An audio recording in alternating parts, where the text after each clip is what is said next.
앞, 국회 앞, 눈이 오나 비가 오나 사계절이 지나 다시 두 계절을 보내는 동안 1인 시위를 안 해본 곳이 없습니다. 그렇게 1인 시위를 하던 어느 날 너무나 억울한 마음이 들어 피고 권 씨가 살고 있는 주소지에서 1인 시위를 하기로 마음먹게 되었습니다. 2023년 5월 14일 권 씨 집으로 무작정 향했습니다. 처음엔 두렵고 떨렸습니다. 나는 이렇게 벼랑 끝에 내몰려 천장 없는 밖에서 1인 시위를 하고 있는데 권 씨는 이름 있는 자이 아파트에 살고 있었습니다.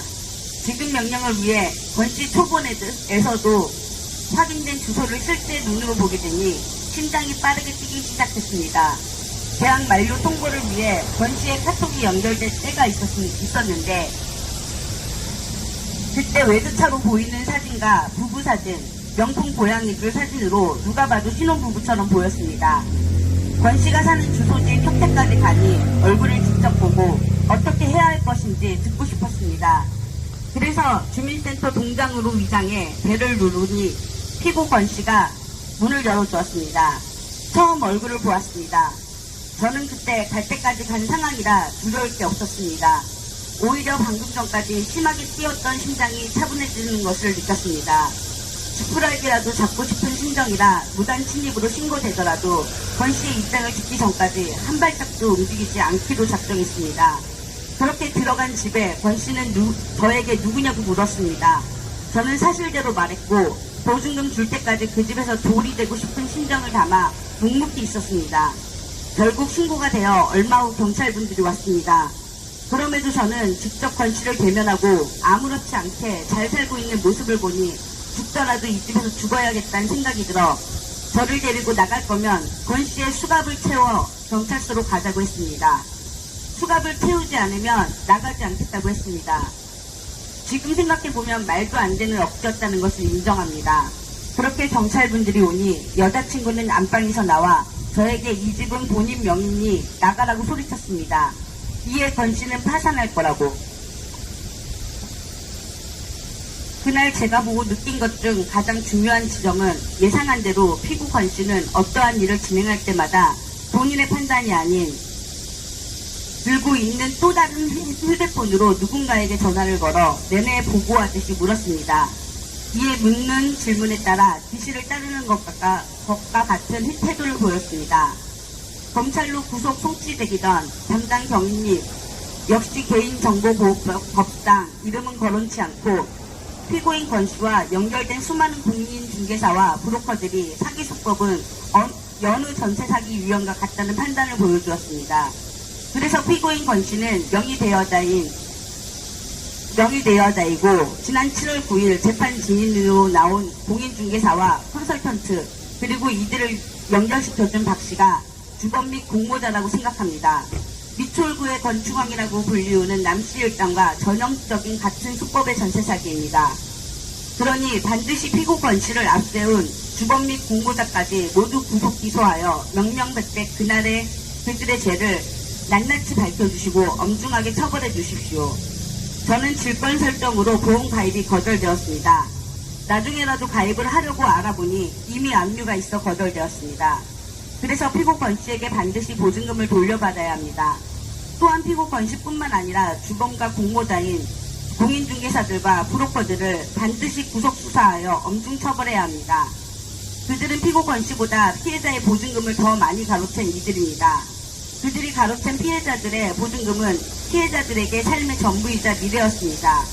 수많은 전세사기 피해자들의 절박한 외침을 귀 기울여 들어주시고 이번 사태의 심각성을 인지하여 피고 권 씨와 주범 및 공모자 전원에 대해 범죄단체 조직죄를 반드시 적용하고 확대해 주실 것을 요청드립니다.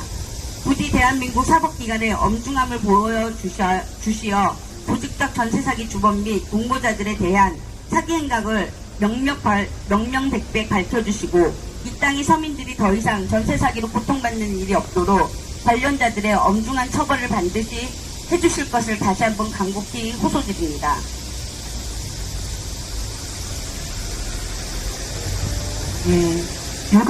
읽어주신 판원서는 지난주에 재판부에 제출을 했습니다. 아마 판사님께서 읽었을 거라고 생각을 하고 8월 13일 선고날 제대로 된 처벌을 꼭 해주시길 간곡히 저희 여기 피해자분들이 호소드립니다.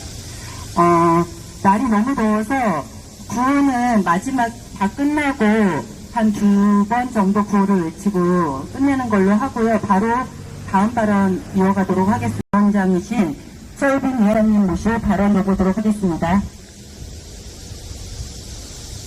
안녕하십니까. 전세자기 깡통전세 피해자 전국대책위 공동위원장 이철빈입니다. 지금 기자회견하고 있는 이 사건은 단지 탄원서를 제출한 피해자 진술님만의 사건이 아닙니다. 이 사건은 인근에 있는 인천의 수많은 피해자들이 주시하고 있고 또 전국의 수많은 피해자들 또한 기다리고 있는 사건입니다. 피해자들은 전세 사기를 당한 다음에 여러 어려움을 겪습니다. 보증금을 회수하지 못할지 모른다는 불안감과 강제퇴거를 당할지 모른다는 우려와 전세대출 채무를 갚아야 된다는 그런 부담감과 그리고 시설 관리가 되지 않는 주택에서 이런 장기차별 문제가 생기면 어쩌나 하는 그런 불안감을 살고 있습니다. 그런데 이런 피해자가 오만 걱정을 하는 것과 다르게 가해자들은 너무나 떵떵거리면서 잘 먹고 잘 삽니다. 그거 자체가 너무나 화가 납니다. 피해자들은 대출을 20년 이상 분할 상환해야 될지도 모르는 상황에 가해자들은 명품을 두르고 좋은 집에서 후회휴식하면서 해외여행 가면서 그렇게 다닙니다. 그런데 피해자는 잘못한 게 없는데 가해자는 이렇게 잘 먹고 잘 살아도 되는 겁니까? 이들에 대한 처벌과 정의를 세우는 게 우선이 되어야 하지 않겠습니까? 보증금을 회수하는 것과 별개로 이런 가해자들에 대한 처벌은 꼭 우리 사회에서 엄중하게 다뤄져야 합니다. 지난달 7월 민주당 문진석 의원이 발표한 자료에 따르면 지난 4년 동안 전세 사기를 저지르고도 임대사업자 등록 말소되지 않은 경우가 말소된 경우가 고작 7건에 불과하다고 하고 작년 TBS 보도에 따르면 전세 사기를 저지른 임대인 중에 실형을 면한 임대인이 절반에 달한다고 합니다. 이처럼 수사기관에서 그리고 제도권에서 보여주는 그런 온정적인 행태가 지금의 전세 사기를 키운 또 하나의 이유인 것입니다. 작년에 한 다큐를 봤었는데요. 그때 전세 사기를 저지른 범죄자들이 이렇게 활개를 치는 이유가 무엇인가? 업계 관계자 말을 따르니까 2010년도 중반에도 이미 이런 조짐이 있었다고 합니다. 근데 경찰에서 수사도 안 하고 수사를 해봤자 법원에서 손방망이 처벌을 때려버리니까 그때 이런 범죄자 일당들이 자신감을 얻었다고 합니다.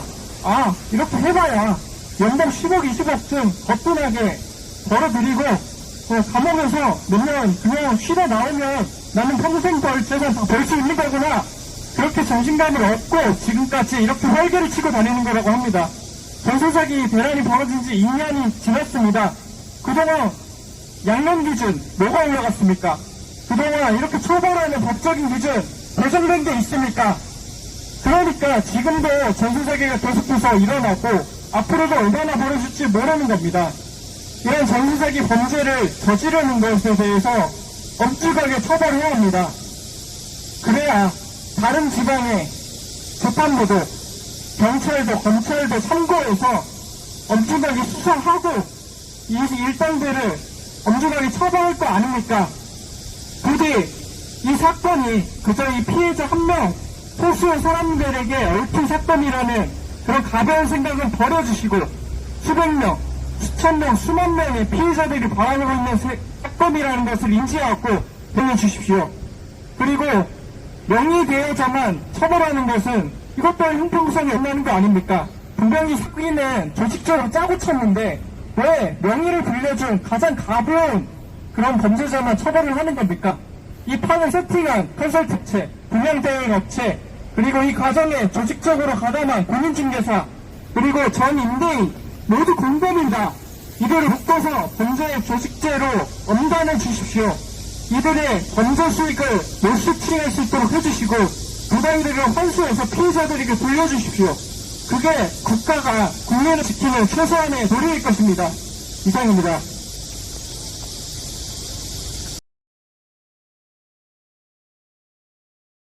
전세사기 깡통전세 전세사기 피해 대책위 전국 대책위 공동위원장이자 미철구 대책위 위원장님이신 안상미 위원장님의 발언을 마지막으로 들어보도록 하겠습니다.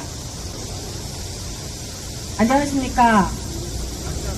저희는 일명 건축왕이라 불리는 이 집단의 소송에 재판에 지속적으로 참여하면서 지켜보았습니다.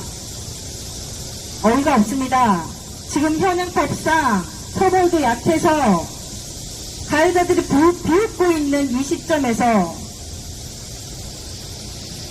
법정 최고형이라 해봐야 더 15, 그 외에 다른 사람들은 더 적게 받았음에도 불구하고 항소를 진행해서 지금 항소 재판 중입니다. 그런데 들은 양형 조건에 포함이 된다고 합니다. 그래서 경매를 통해서 최우선 변제금 고장 몇 푼 받아가는 그것이 다 바뀌어야 한다. 그런데 이게 항소되어서 더 형량이 준다면 누군들 이 사기를 하지 않겠습니까? 앞서 이태빈 위원장님 말씀하신 것처럼 우리의 법이 사기꾼을 분들은 훌륭히 비웃고 있습니다. 너네들 해봐라. 나는 이렇게 돈 벌 것이다. 그리고 해봐야 나 감옥 안 갈 수도 있다. 이렇게 우리 사회의 질서를, 우리 부동산의 질서를 무너뜨리면서 비웃고 있습니다. 이것이 지금 여기서 있는 피해자들만의 문제일 것 같습니까? 절대 그렇지 않습니다. 여러분이 자가를 가지더라도 여러분이 이렇게 많은 피해자들을 양산하고 이 피해가 단지 몇 푼 잃어버리는 피해가 아니라 전 재산을 잃어버려서 목숨까지 버리는 피해자들이 이렇게 많이 발생하고 있음에도 불구하고 형벌은 너무도 약합니다. 범죄단체 조직자라는 것이 조폭들을 수사하기 위해 만들어진 법이라고 들었습니다. 그때는 그 전에는 그런 법이 없었겠죠? 지금의 전세사기도 마찬가지입니다. 지금의 전세사기범들이 법망을 피해서 했던 행태들을 다 수사하기 위해서는 이제는 새로운 범죄명이 만들어져야 합니다.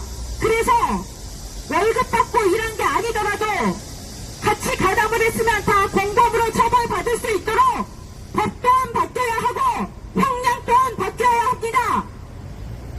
지금 법정 최고형이 고작 15년인데 여기서도 감형을 하겠다는 판사님,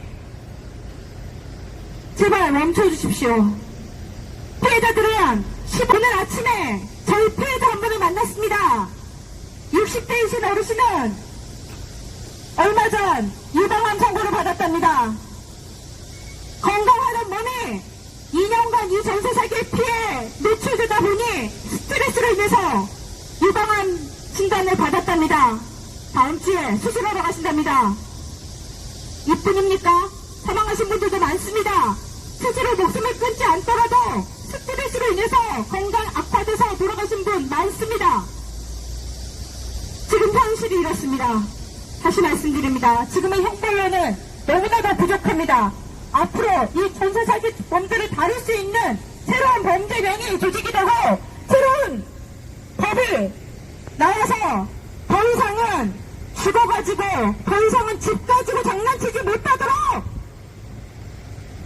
법원의 판사님들, 검찰관님들, 경찰분들 도와주시기 바랍니다. 서민이 안전하고 서민이 행복하게 살 수 있는 사회가 바로 지금 여기 계신 모든 사람들이 안전할 수 있는 사회입니다. 감사합니다. 이상입니다.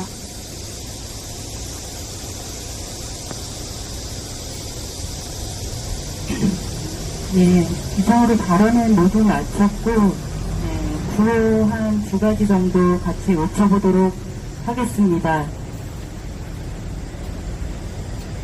공모자 전원 구속하라! 구속하라! 구속하라! 주범 및 공범 엄중 처벌하라! 처벌하라! 처벌하라! 처벌하라! 하나만 더 외치도록 하겠습니다. 주거권을 보장하라! 보장하라! 보장하라! 보장하라! 예, 이상으로 기자회견 모두 마치도록 하겠습니다. 날 더운데 너무 고생 많으셨습니다.